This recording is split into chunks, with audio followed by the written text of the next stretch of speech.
আজকে এই রান্নাটা করতে করতে মায়ের কথা অনেক মনে পড়ছিল। প্রচণ্ড মনটাও খারাপ লাগছিল। কেননা এই জিনিসটা যখন আমি খেতাম না, তখন আমার মা প্রচণ্ড জোরাজুরি করতো। অন্তত মেখে মুখে তুলে দিত যে এই খাবারটা খা, শরীরের পক্ষে খুবই ভালো। আর তোর শরীরটা তো খুব রোগা, তো অনেকটা হেল্প হবে তোর শরীরের জন্য। কিন্তু তখন না, মা যতই বলতো তখন না খেতাম না। আজকে দেখো, মাকে কাছে নেই, সাথে নেই, তবু এই রান্নাটা আজকে আমার সবথেকে প্রিয় হয়ে উঠেছে।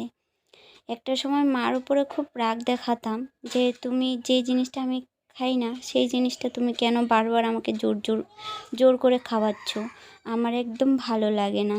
কিন্তু মা তখন বলতো যে একটা দিন দেখবি, যখন আমি পাশে থাকবো না তখন কিন্তু তোর এই রান্নাটাই তোকে নিজে রান্না করে খেতে হবে।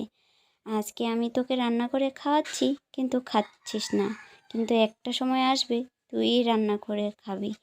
দেখো, মায়ের কথা আজকে কাজে লেগে গেল। দেখো, আজকে আমার নিজে হাতে রান্না করে খেতে হচ্ছে।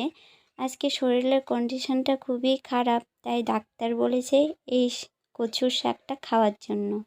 তাই আর কি রান্না করছিলাম আর তোমাদের সাথে শেয়ারও করছিলাম, আর আমার কিছু জীবনের কথাও তোমাদের সাথে শেয়ার করলাম।